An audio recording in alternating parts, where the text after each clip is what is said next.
Oh man, I know the lighting looks weird. I'm trying to get it figured out. Hey everybody, I look like I'm in a prison cell. That's kind of what it feels like. I don't know how to do this. I'm trying to be better in my lighting. Welcome to the Do Nothing Project. If you've never been here before, a few things will become immediately apparent. The first is the production values of this broadcast are extremely low indeed. I'm often in different places where I have to figure out new situations about how to set it up. And actually, the apartment I'm in now doesn't have a lot of lighting.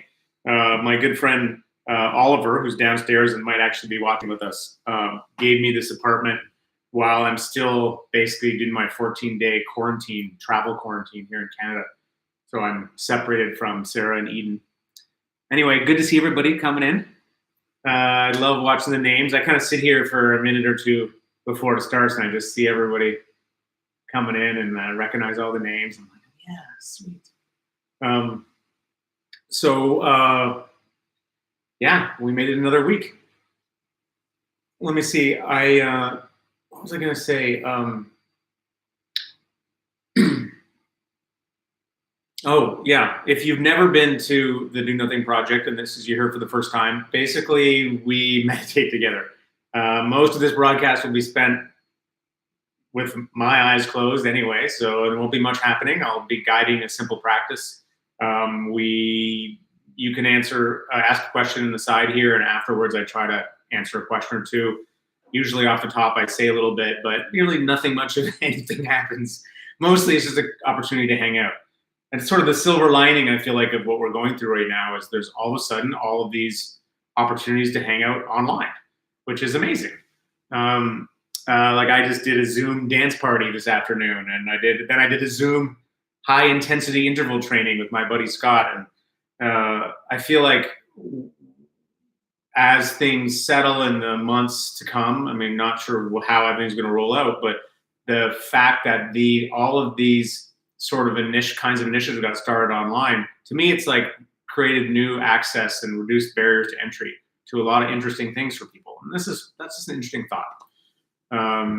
Anyway, I love you guys. It's good to see everybody. So today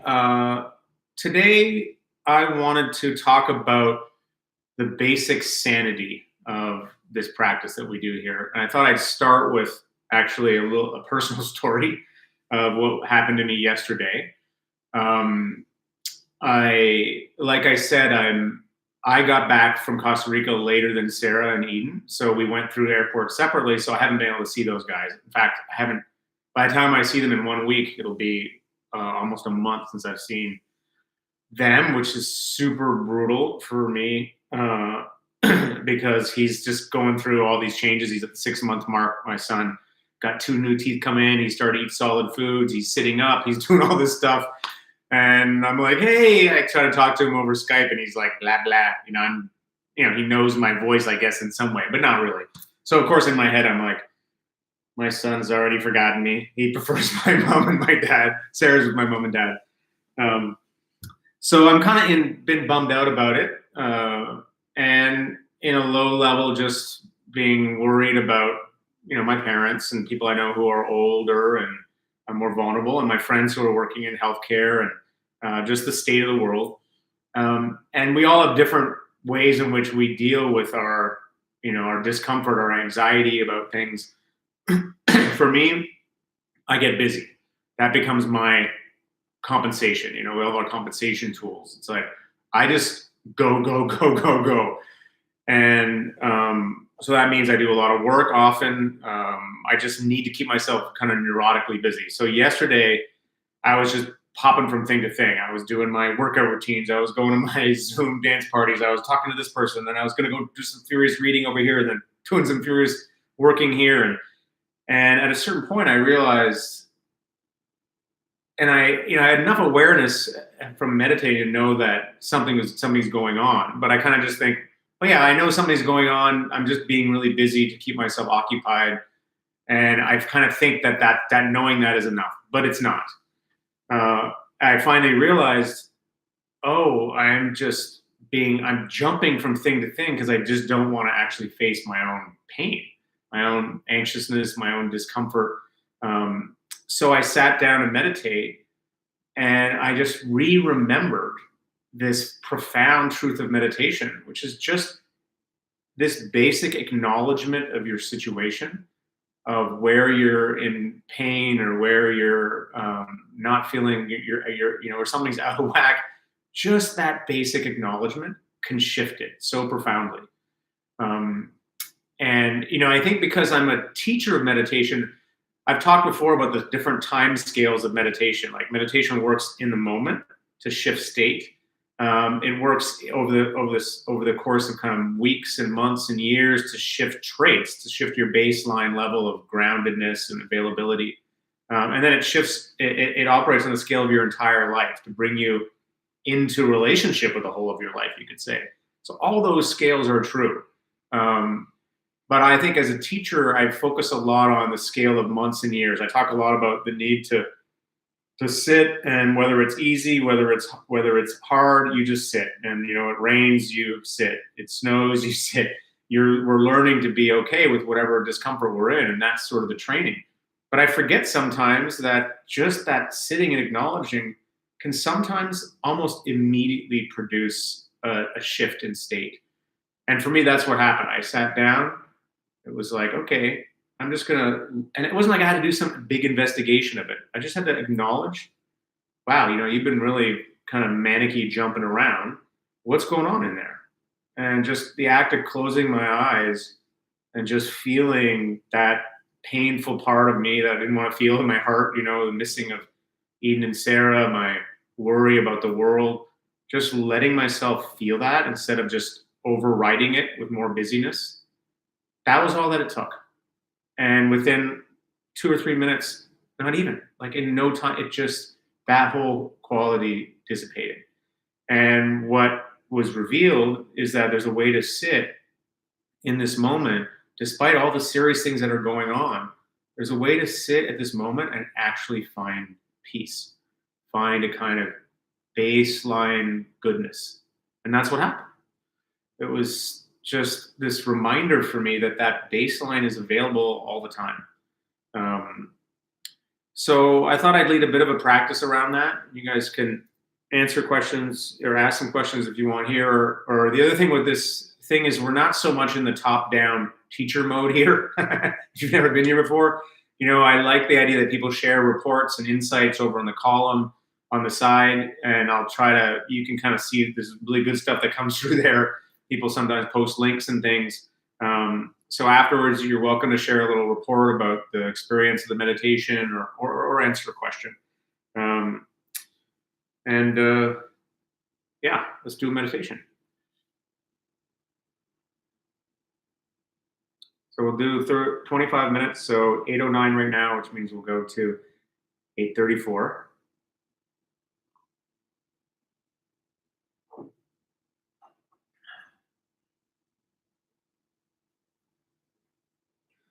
Okay, let's do it.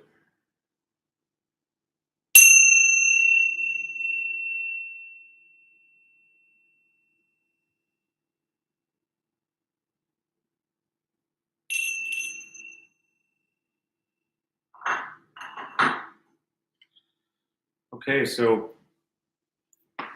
start by taking a few deep breaths. I should say, if you have your own go-to practice that you like to do, that's always welcome.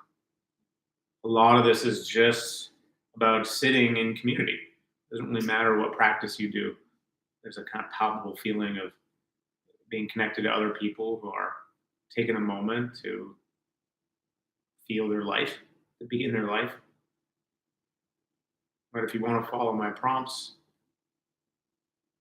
I like to start with a few breaths. So get my feet kind of firmly on the ground. I'm in a chair, but you might be in a cushion or a sofa. Feel the ground underneath you, and as you take an inhale, you're kind of breathing up from the ground, stretching up the spine, bringing in some oxygen. It's sort of a wakeful upward motion. And then the exhale, that's the downward motion. That's the softening and the relaxing. So as you breathe out, actually be deliberate about this. Kind of soften the lines in your forehead and then soften your jaw. And then your shoulders can soften on the next exhale, the hands, the belly. The exhale is this nice letting go. You don't need to work for it. The muscle, the diaphragm relaxes. And it's nice to tune into that little pulse of relaxation. It's sort of our first little massage of the practice.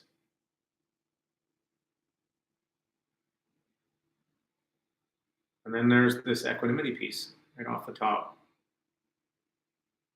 which actually it is that stance of allowing, of welcoming.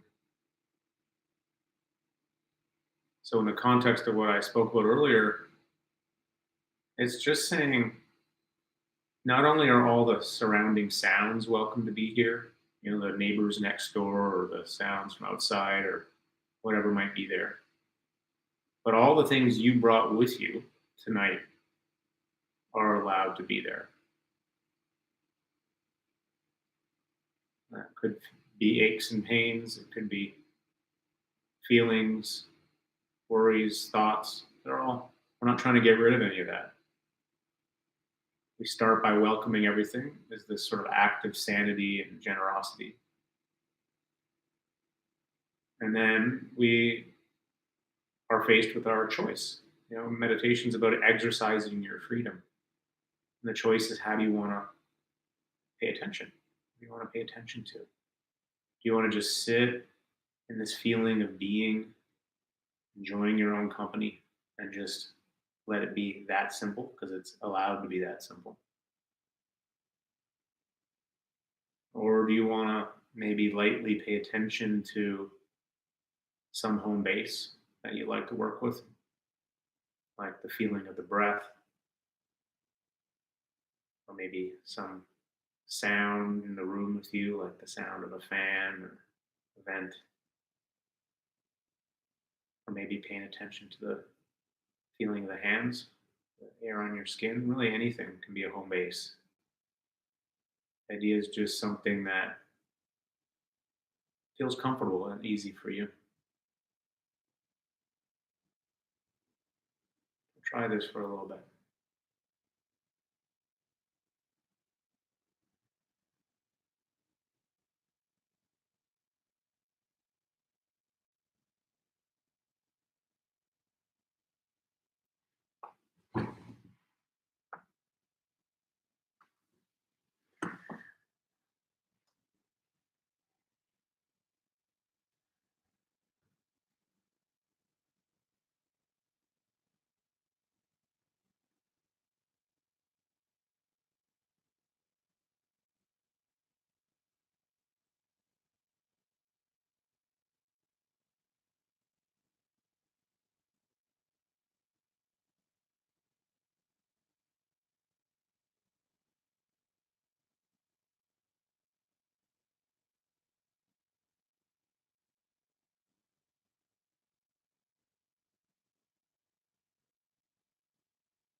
Good. So the home base is there to sink into if that's what you feel like doing.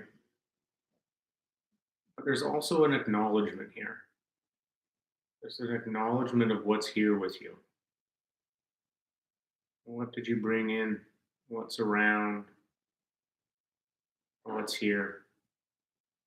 Can you kind of recognize it, welcome it,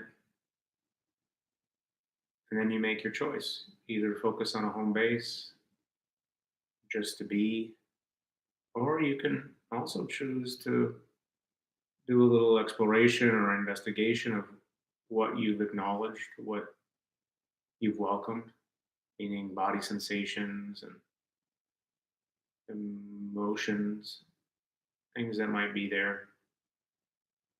You can work with those. You can kind of open to them a little bit and get curious about them. But you do it in a paced way, exploring a little bit, maybe coming back to a home base, exploring it a little bit. But that's just optional. The bigger container here is this acknowledgement that it's all allowed to be here. That's the equanimity. That's the thing that makes the shift. And then maybe we go back to our home base.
Good. So the equanimity is this stance of welcoming, of not getting uptight about things not being perfect.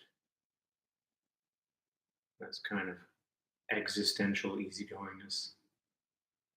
And then there's the concentration skill, which is just your mind wanders, bring it back, muscle reps of meditation.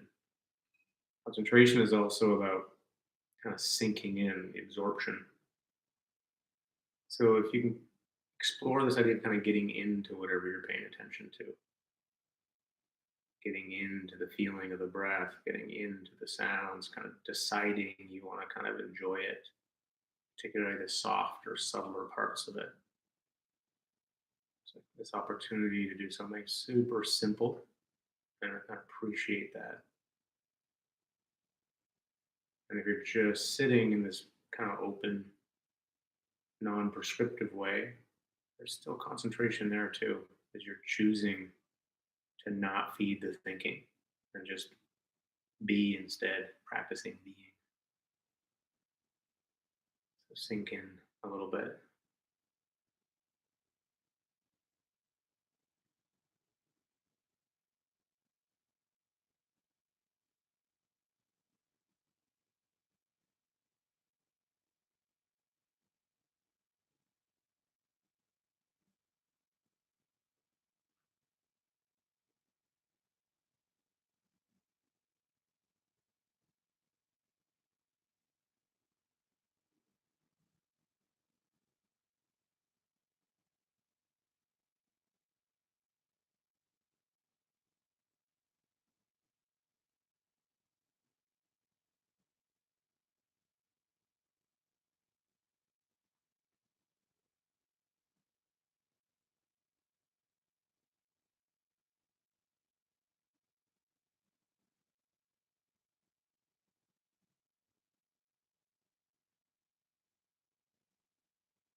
So there's another skill we're also cultivating here as we sit, and that's the skill of clarity, of awareness, staying awake, noticing. And so as we get still, stillness really helps here.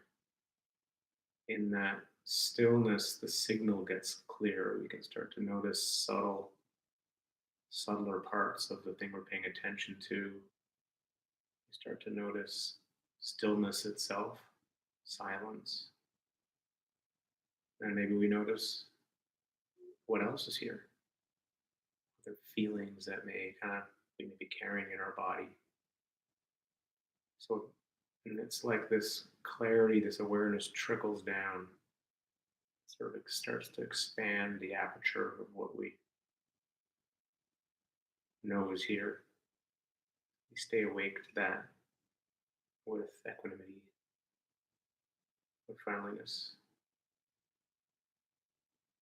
So it gets still here. See what you notice as everything starts to slow down. And if you got lots of thoughts, not a big deal. Just see if you can kind of unhook from them, let them kind of float by, and choose to pay attention to something else.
Good.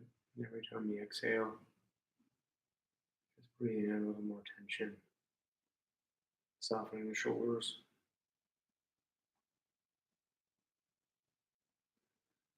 giving yourself this opportunity to take a break,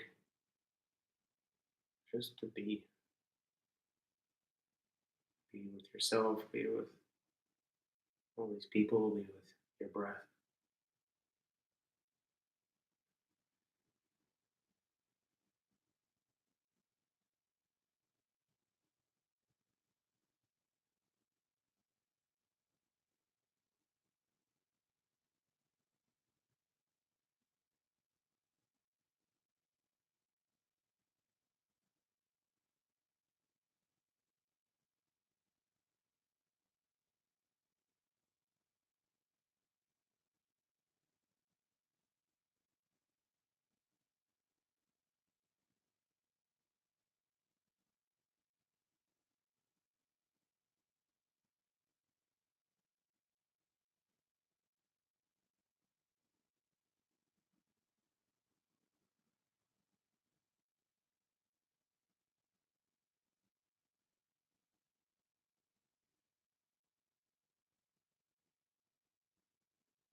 And whatever might be uncomfortable here, what if you didn't need to get rid of it? What if it was just allowed to be here? Whatever's here.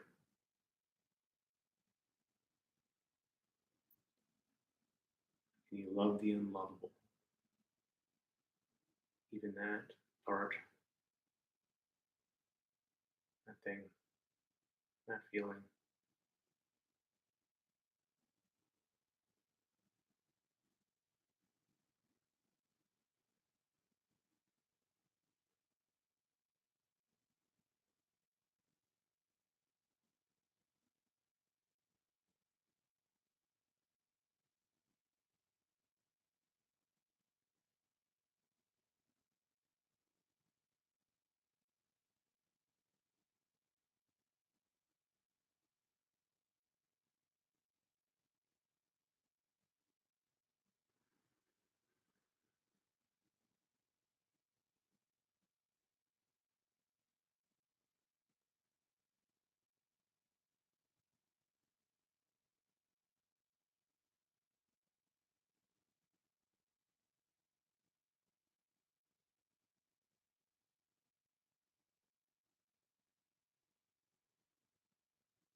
Good. So we'll finish the last few minutes deliberately working with our last muscle, the caring muscle, which is really there all along here.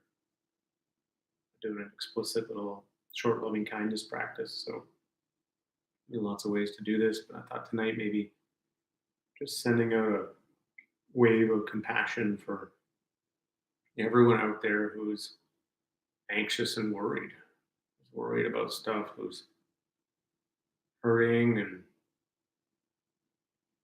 not feeling this sense of peace, but they're trying to stay busy or they're trying to distract themselves or watching TV or they need to, drug themselves or what all the ways in which we're trying to get through these different strategies, but also the ways in which we're not kind of just letting ourselves feel this primordial concern.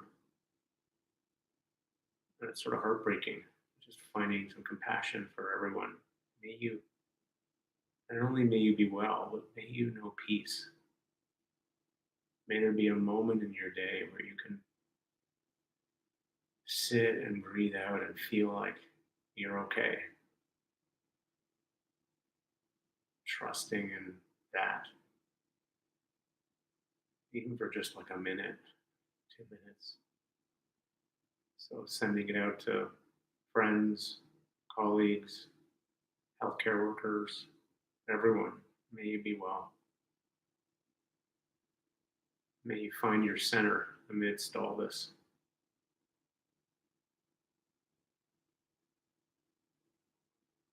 May you be safe. May you be healthy and strong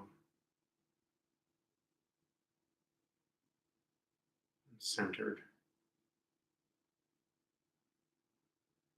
May you connect to a well of life, of centeredness, of peace, whatever you want to call it. This place where all our resources begin. May you have access to that. May you stop and breathe, feel your feet on the ground,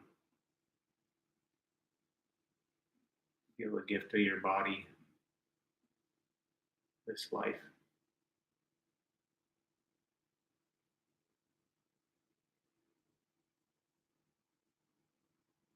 May you be safe.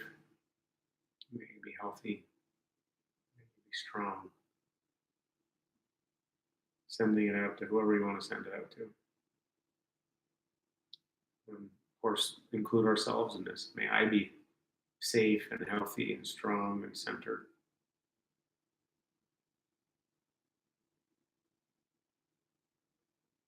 I want that as much for myself as for others. That's truly flattening the curve there. No division. May all of us be safe and healthy and strong and centered. May all of us have the ability to connect to something peaceful, something grounding.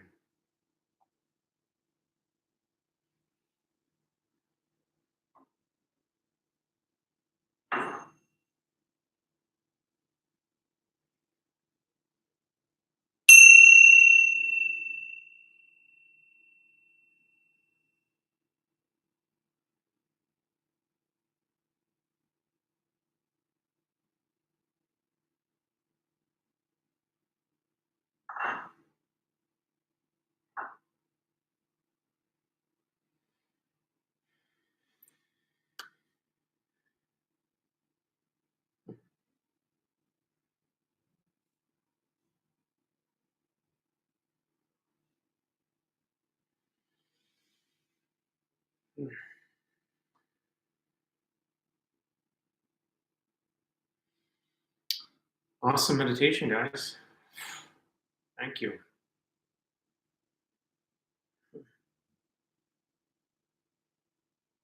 It's interesting for me. It's like it often starts out, there's lots going on. And then things for me, they start to settle.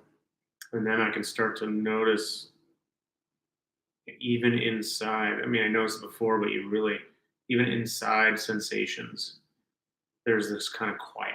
You know, this there's something nice about just listening to a vent, just feeling my breath, or just noticing my body. There's something kind of quiet in there, and I can kind of just zoom in on that. It's pretty sweet when that happens. Other times it's just like, yeah.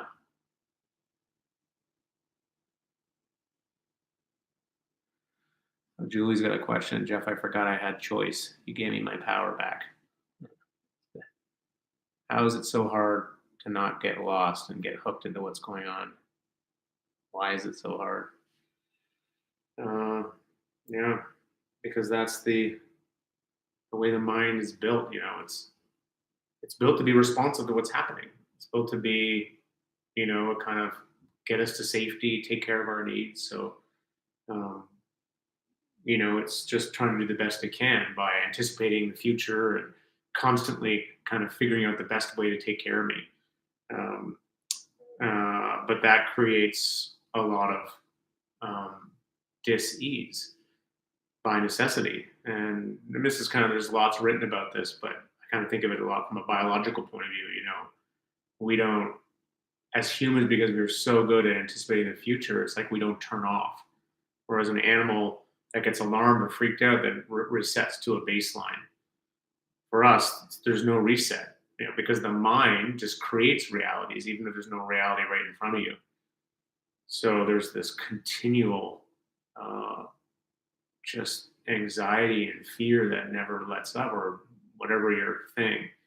Um, so it's sort of like we're training ourselves to learn to find that we have a choice in the matter, and that there are resources in our immediate experience which can help us reset and rest and, in a sense, recharge our energy, so then we can then respond adequately instead of being in a heightened continual state of respond of react.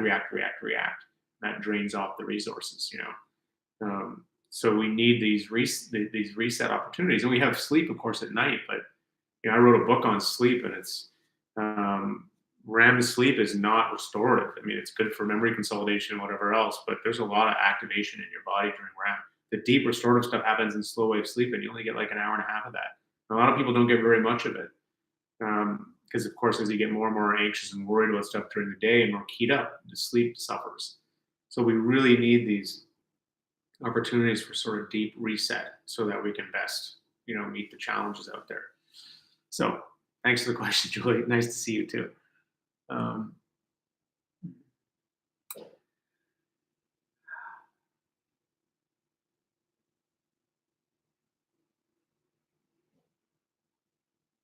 Nice to read your report there, Richard. Thanks for that. Appreciate you. Appreciate all you guys, man. It's amazing. This community is so great. It's so grounding for me. It's so cool to see what's happening. Like, there's not a meditation teacher I know now who's not doing this. All of a sudden, everyone's doing these live things, and it's like it's just amazing how it's connecting people. So I should mention, actually, before I forget, I'm doing Do Nothing project now on Wednesdays. Some of you guys were there last Wednesday. I'll do it this Wednesday. I'm also going to do a thing on Tuesday at 11 o'clock on Instagram, probably. I did this thing on Thursday. You can check it out on my YouTube with Sean Mendes and Camila Cabello, like out of this amazing pop stars. They're like these great young singers, and they're into meditation, and they had done a thing I did on Calm, and so got in touch. So I basically did a meditation with these guys on Instagram Live, and there was at one point 70,000 people meditating with us, like most of them young people. It was incredible. And they're very cool, and they genuinely care about their fans and their audience. And so I think we're going to do another one on Tuesday. So for that, you got to go onto Instagram. I'm just learning about Instagram. I think you got to follow Sean Mendes, or maybe follow me, or I don't know, maybe it's one or the other. But he basically just sends an invite to me, and I say accept, and then I go on. So you'll see us, and probably uh, um, um, uh, a bunch of other people meditating. So, But I hope I can do a bunch with those guys. They're just super cool. Um, okay, so yeah, Andrew's sharing the link with that. Uh, yeah, it's really cool. It's really cool. 70,000 people at one time were meditating. It's just like you realize, and this is interesting about. I was talking to him today, and he's just a really soulful guy who really understands that he has this platform and it's a privilege, and he wants to do what he can to help people. I mean, a lot of people are like that, and he's super genuine, and he's a Torontonian, he's Canadian, so good guy.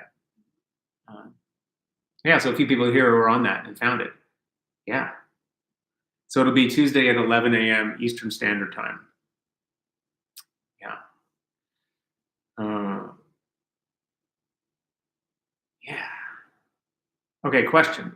Melissa asked, quick question. Why do we identify with our thoughts? Yeah. Well, because they're part of us. Our thoughts are part of us, just like our body's part of us. So we don't know any differently. I mean, I think we're born in a more open kind of consciousness. There's been some interesting writing around this. Alison Gopnik has written a bunch about this, the developmental psychologist, that this understand is that, or what William James called the blooming, buzzing confusion. But I remember that being really, really young and not understanding what everything was. Like I didn't have categories for things yet. But I also remember the openness, the endless expanse of day and time. And I'm sure early on in that there was a sense in which I was more boundaryless when I was really, really little. I don't remember that, but I remember the big expansion. And I think then that everyone's looking at you going, you're cute, you're a good boy, you're a bad boy, you're a good boy. And the world's going, me, me, me, me, me. And then you just learn the me, me, me, which makes sense because you have this body and thoughts. And so we kind of train ourselves. I mean, this is just conjecture, but in a sense, we train ourselves into an identity. That our identity is a kind of habit. It's not a empirical reality. It becomes an empirical reality. It's a habit that we acquire, and then we're like, oh yeah, this is who I am. This is my body. These are my thoughts, and we lose touch with the reality, which seems to be that you're the local expression of thoughts and having a body. That there's an awareness that's more open and broad and doesn't have any identification within it. And you can get those experiences in meditation very vividly of just being completely aware and seeing all the self-identification stuff come up and go down just like the thoughts come up and go down. It's like, ooh, ooh. And it's very emancipating. So that's some thoughts about that. But I mean, I'm sure there are a lot of smart neuroscience people or something, or philosophers who can give a better answer. Nice. What do we got here?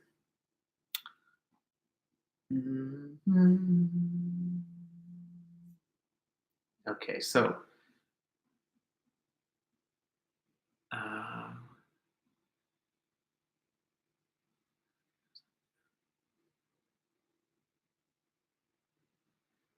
I'll be putting my book Head Trip on Kindle. Is it not on Kindle? To be honest, I don't know what's going on with that book. That was written a long time ago. But I'd like to I'd like to rework it and republish it one day. But I think it's on.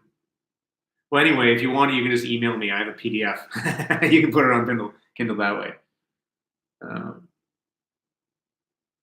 Oh, Melissa knows Allison. Yeah, cool. Am I ever not able to settle?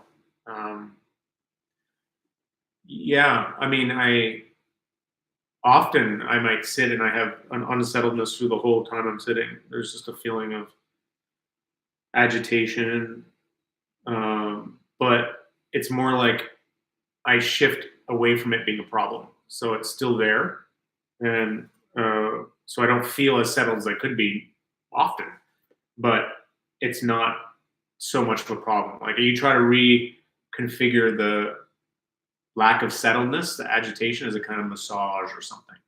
But it's like I said also before, certain times when there's a lot of energy, it might not be the right thing to meditate. I'd go for a run. Like I need to get on my bike and cruise around or run or do something. Like I can't.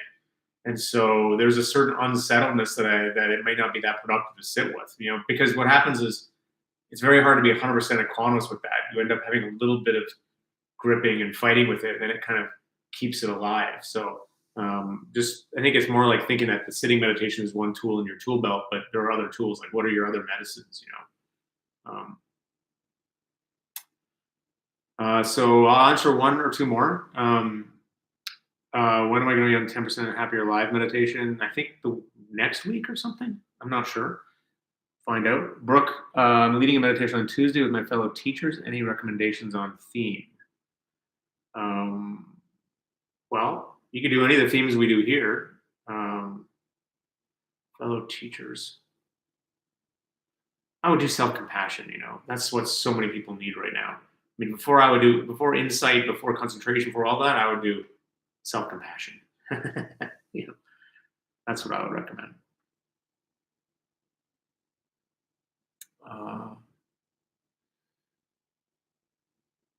I think that's good. Maybe I'll ask. Oh yeah, Lily's asked a question. Would anyone be interested in an online course about teaching you how to guide your own meditations to people virtually or in reality? Yeah, because this is what I'm really into now, and all the programs I was going to do live got canceled because of this. So Lily's wondering if we should try to do something like that online.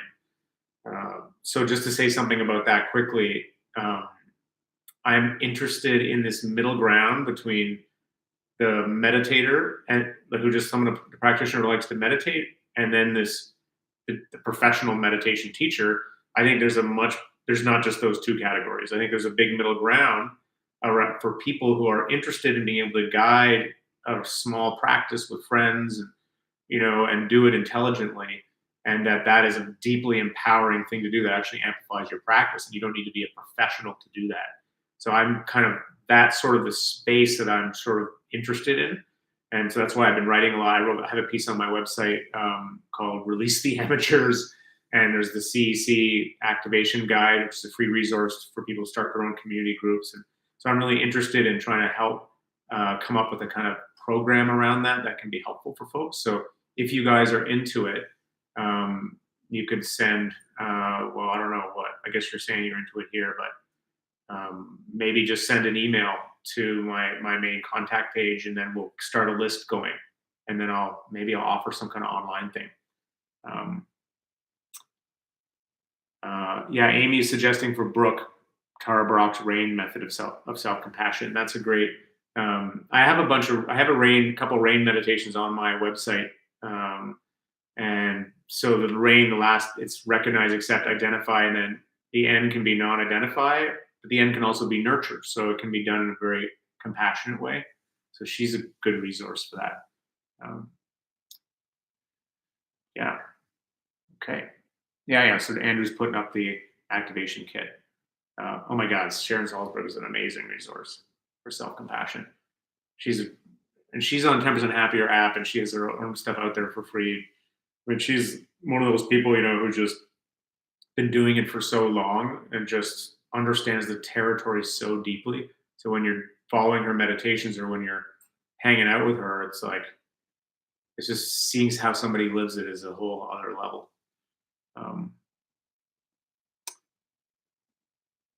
Okay, guys, I think that's a lot. Answered a lot of questions. Great to hang out with you all. Thank you, Andrew. Thank you, Lily. Thank you, Milan, as usual. Thank you, Tristan, wherever you are. And thank all you guys for taking care of yourself. When you take care of yourself, you help take care of other people. So spread the medicine. Maybe I'll see you Tuesday or Wednesday, or if not, hopefully next Sunday. Sleep well.